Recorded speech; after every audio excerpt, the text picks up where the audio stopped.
It's a lot of melee heroes. That's 4 melee into Storm Troll plus a Bloodseeker. There is a lot, like, OG might be lacking some damage. This is a bit of a slow lineup when you look at the Troll and Bloodseeker from the offlane. Damage needs to come from BZM Storm and Seb's Io. They need to be playing together, going for these pickoffs. And Chen so far for me has been the hero of the tournament. I'm gonna throw it out there. I like what OG's got. Do you agree, Sheep?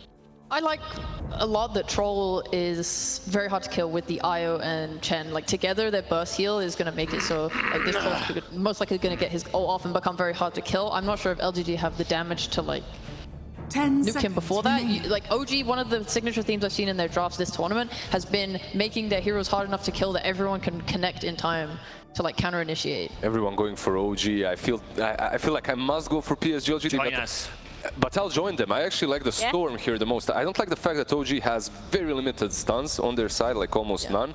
But I feel that Storm could do quite a bit in a game such as this one. Ooh, well, there you hear it. The panel unanimously voting for OG here. Now let's see if our casters agree with this assessment. We have Sunspan, Jenkins, and Quinn. Thank you very much. Sunsfan here with Jenkins, and the one person to actually beat LGD at this entire tournament. That's me. So, oh, that's the old Quinn Dota. How's it going, buddy? It's going good. I was the only team to beat them, and that feels good. Great. You beat OG as well. I also beat OG, but not the only one. He's very good to actually be on here. Yes, this is the perfect panelist indeed, or the caster, I should say. Yeah, it's okay. Interesting strategy from OG, basically banning supports for the first 2 phases. I don't think I've ever seen that. I feel like that was very strange. And it feels like LGD, I mean, it feels like they can play whatever they want anyway. They can flex basically any hero. Yeah. I don't even know how you like pick ban against this team in general. Yeah, I mean, I'm not sure I understand the Alchemist 5, to be totally honest. I've seen some people do it here and there, but it didn't strike me as something that was like particularly amazing with LGD's heroes. They do have this like massive oomph, like super strong physical damage with like acid and corrosive and stuff. So there's some like overlapping identity there, but I am not sure I really understand the pick, to be honest. Oh, look, they've got the train set up here. Yeah, they're ready to go.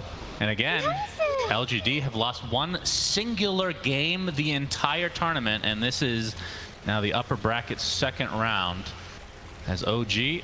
I mean, I think the thing that boggles my mind the most is everybody went for OG on the panel, and there's a Troll Warlord on their team. I know Lacoste has a lot of history of I mean, I love this hero as well, but I've also horribly lost faith in it because it just feels like it always loses. Yeah, everybody hates on this hero, to be honest. I mean, we lost it. When we lost to OG, they had Troll Warlord. So they've at least had some success on it. They have won a singular game. So that's something in Troll's book. Yeah, I mean, this is a decent Troll game. Radiant doesn't have much like of this spammy, pokey stuff that Troll doesn't like to play against. They have a lot of like sort of unga bunga melee heroes that are going to be like real close range that Troll can beat on some. So there's some merit for it. He has buffers as well, which Troll likes. I'll go ahead and blame Thompson too for everybody hating Troll. He had that one very famous clip of showing that you can use the Monkey King, what's it called, Mischief, to disjoint the Troll ult. And I do think with Troll, like, sure, if you could pick any draft against it, then yeah, you can draft a lot of things that are good at kiting it and good at like getting away from the Troll ult. But it was last pick, right? Yeah. So. Yeah, pretty like late pick Troll. Pretty yeah, I mean, for a long time, these agility melee heroes that had no like real mobility have had issues getting kited. Like, I mean, Sen's a strength hero, but Ursa was the first thing that came to mind. But the thing that makes it worse for Troll is that when you hit his ult, you have no control of your hero. That's true. You can take your hands off your keyboard. Yes, yeah. It is very strange indeed. I think Lacoste mentioned the fact that, I don't know if he's actually going to go for Ags, but theoretically the Dispels could help him out a lot in this game, but we'll see. Not the most common pickup as OG. Looking to contest this rune to start things out, but nothing to say. Holding his ground. And it looks like it's going to be just a 2-2 split for the bounties to start this game. Yeah, I mean, I'm really curious to see how this game pans out as like the 10-minute mark gets past, we get more into the mid game, because LGD has like this super massive like pop one hero ability. Dire has like a lot of sustain and a lot of trying to like keep this one troll alive and a lot of functioning around this one storm doing well. So if LGD like holds off this like immediate pressure, I can see there being a really cool timing at some point in the mid game where it gets really difficult for any of Dire's heroes to run in, or they just get like popped. And in this mid lane, BZM playing the Storm. Nothing to say on the Pango. You play both these heroes. I do. We were just talking off panel about, I keep saying panel, but off cast. You're going to see a Blade Fury in the bot lane, but Amar should be fine, actually just standing his ground, tanking it for now. But the nerfs to Storm, talk to us about how severe they may or may not be. Yeah, I mean, they're a pretty big deal. People just straight up don't buy nulls anymore. They buy Soul Ring instead now because the nulls have just been beaten mercilessly into the ground. But with Io, it's sort of one of the only heroes that can fix his issues, because you can port him to base, so he just gets this full refill. Io can, you know, camp him on the runes, give him more resources, so it sort of like brings him like a little bit back to his former glory. Do you think Storm is the best backline assassin in Dota, like fundamentally? Can you think of a better one?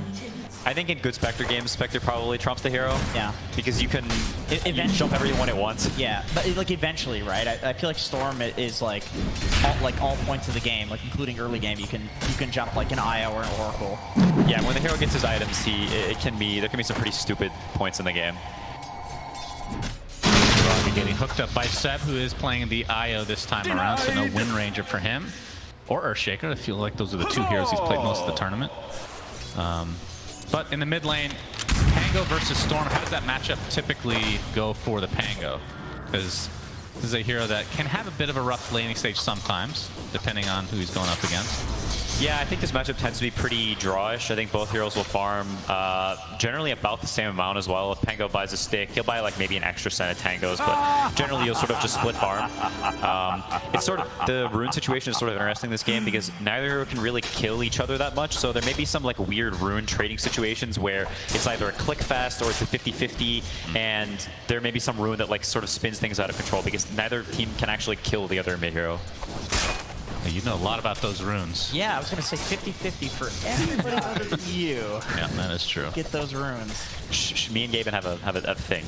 So do we. We got some Gaben too. Yeah, that's a different thing entirely, though. Is we can see the concoction here from Innocence, aka Y. It's off onto Amar, but not a whole lot of damage follow-up from Ame this time around. So yeah, the double melee lane for PSG Lgd, not the most traditional Juggernaut. A lot of times relying on slows or stuns, and it's really just concoction from Y. And you can see that his farm has suffered as a result of this. Only 8-3 to start the game out. On the other side, 17-5 for the Troll. So pretty night and day situation in both respective safe lanes. Yeah, I mean, this safe lane for LGD, if it continues to trend downwards, can get really out of hand because the Pang will be very tied up mid. Like, this matchup is not one where you can rotate that easily. It's tends to be pretty regen intensive. Pang will either be low on bottle charges or low on resources. So if bottom lane starts getting out of hand and Dire has this like continual pressure, I'm not sure if there's going to be that much relief able to come from LGD or that much pressure elsewhere.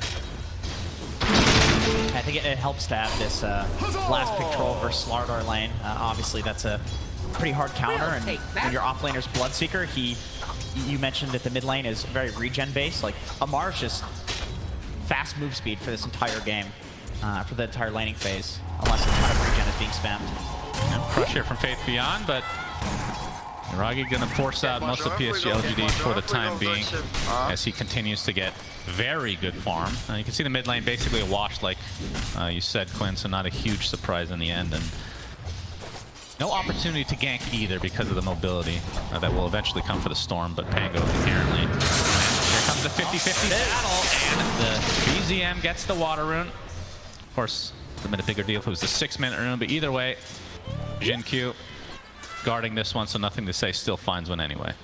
Yeah, he'll go walk on up there and chill, but bottom lane is pretty rough right now. I'm also not sure if this lane gets much better, as Alchemist's strength as like a support in lane tends to be going for these kills, and I don't know if you're killing this 8 armor Bloodseeker with boots, or if, I don't know, this Chen has some creeps, maybe at some point he gets this some ice ogre, and that will like spell disaster for bottom lane. I don't see this lane getting that much better over time, and there's definitely a possibility that there's like this mounting pressure that is pretty hard for LGD to deal with. Chen Bloodseeker seems kind of cool, actually. You got the healing amplification with the healing that comes from Thirst. Like, he's just full HP constantly. And the position 5 Alchemist, what do you guys think of this hero as a 5? Like, in terms of itemization, is this, like, obviously you're just there to get stuns off in the laning stage, but when you get some items, is this actually an Ags giver at any point, or is it going to be too much of a struggle? Like, if you see it as a 4, you assume that's kind of the role, but...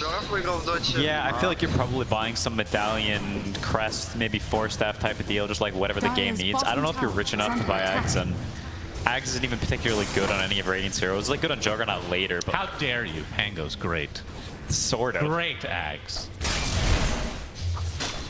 Just have a moment of Sim silence. I thought you were going to continue with the Ags point. Nothing to say. He's going to pop. Nope. Going to fake his ult out as BZM, obviously with the zip available, wouldn't have any trouble getting away here. A little bit of a bait. He uses mana.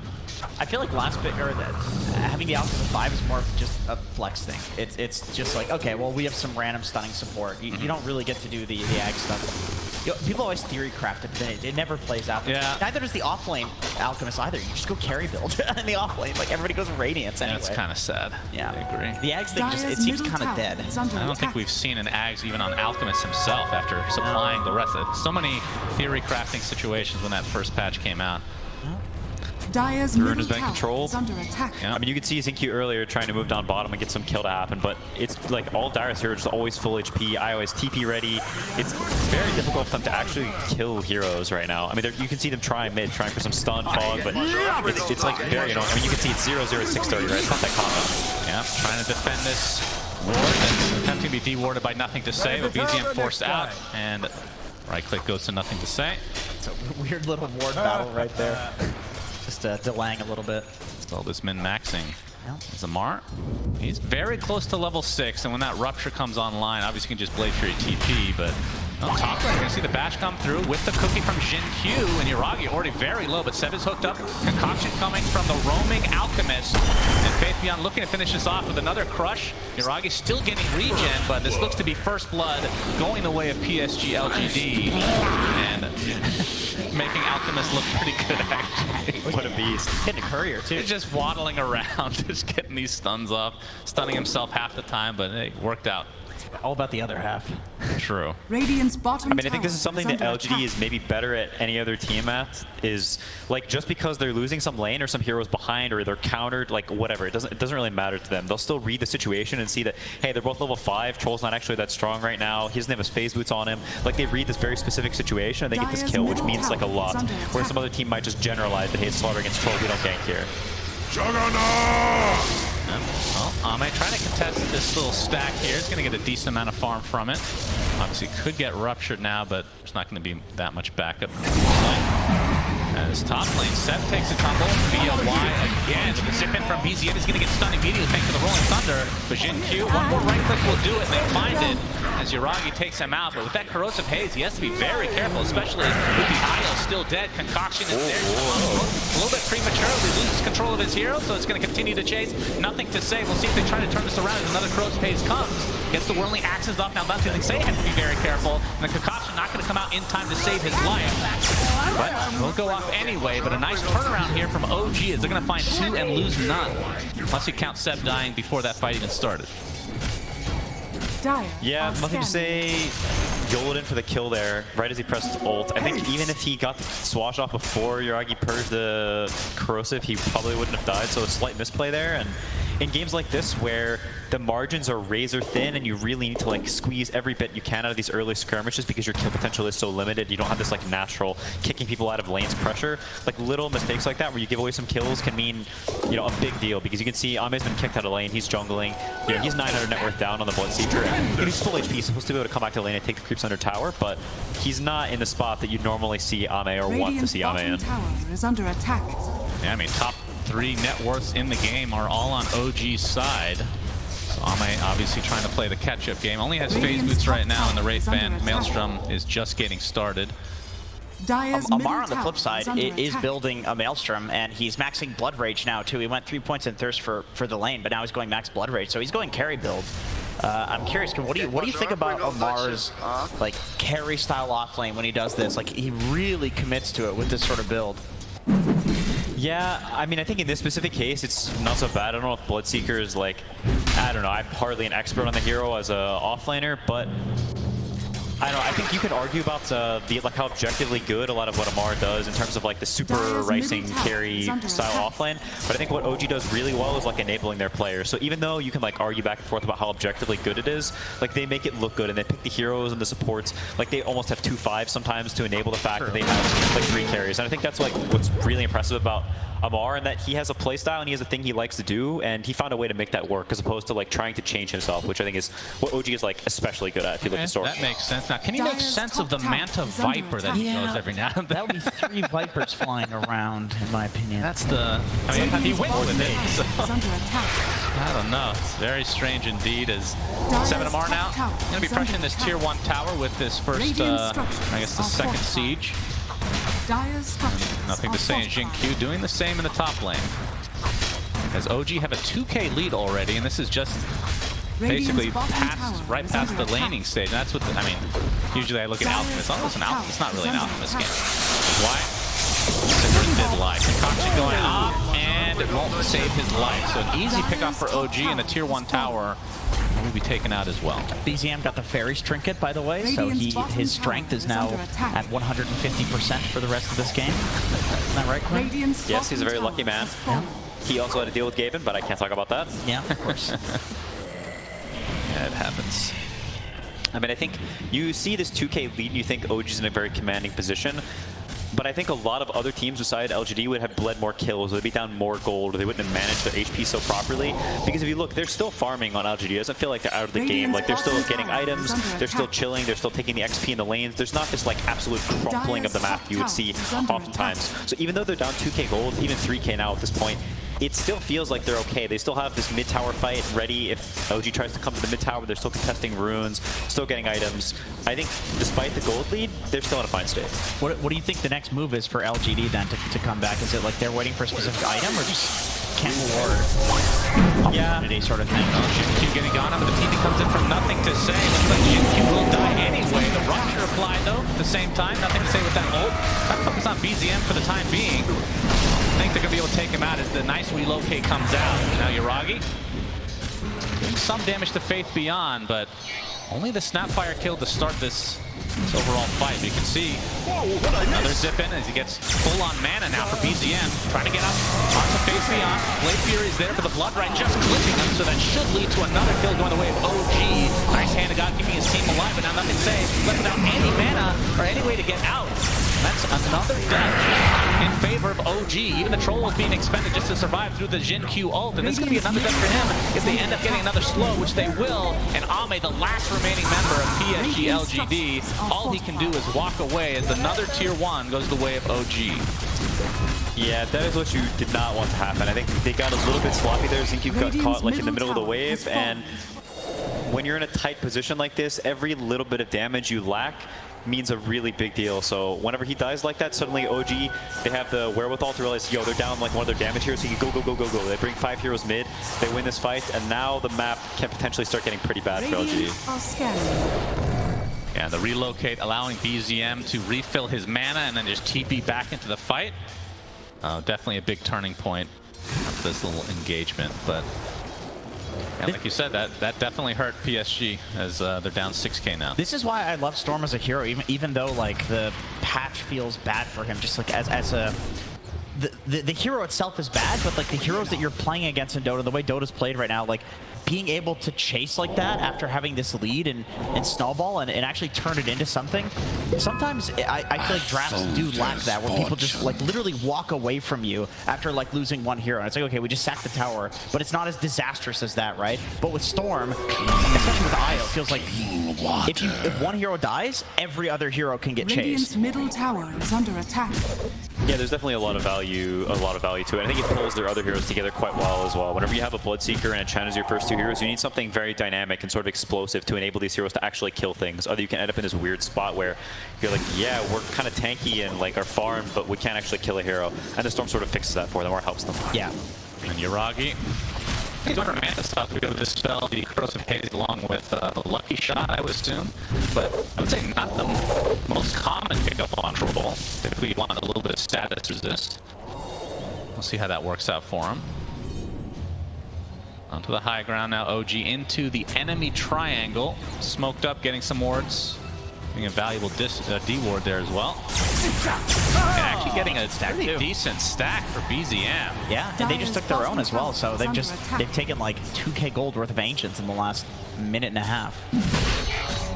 And they got all these rally creeps ready to go, and into the Roche pit, Mr. Troll Warlord is. So Yuragi looking to take advantage of picking this troll. This is one of the few benefits that the outside public, at least from the negative aspect that Troll seems to have.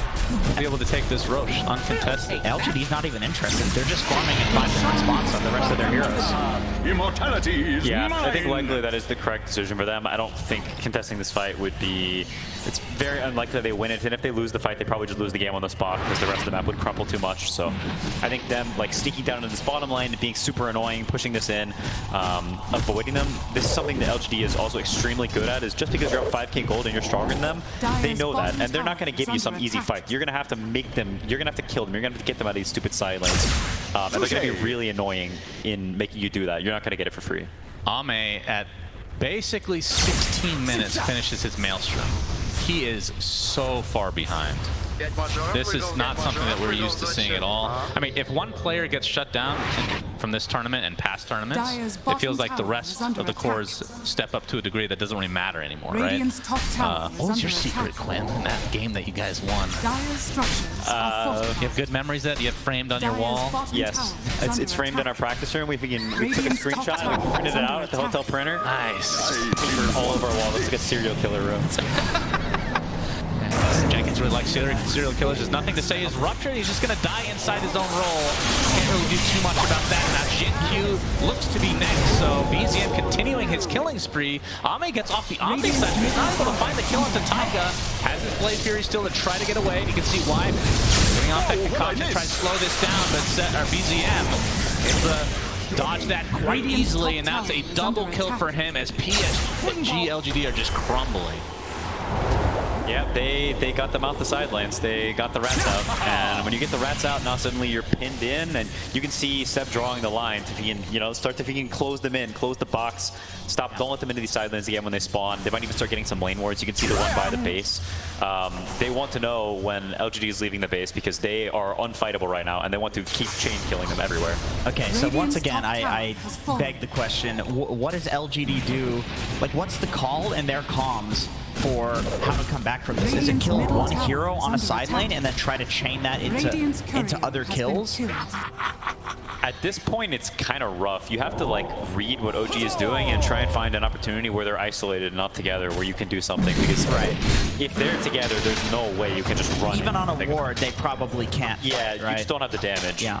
So they have to be really annoying and keep ratting and hope OG at some point messes up or like goes for some kill they can't, and they're ready there to clutch. Yeah, they're praying for a mistake. Radiant's okay. middle tower is under attack. Yeah, Wise going to run right into Amar. Blood Rage himself. Blood Rage does connect, but the follow-up is now coming from BZM as another easy pick-off for OG. And nothing to say. Looks like he's going to go to the south and TP out.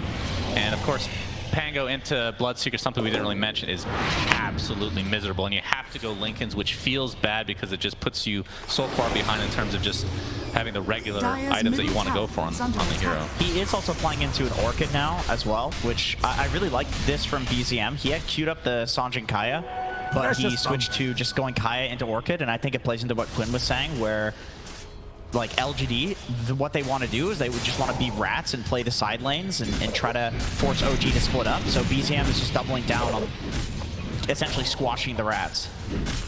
He is rat squashers united out here, just hunting them down. I think what Facian is doing right now is actually pretty cool. He hasn't like grouped up. He's not looking for some fight because he knows OG just clumped together. He's staying in the enemy agents, taking their groups.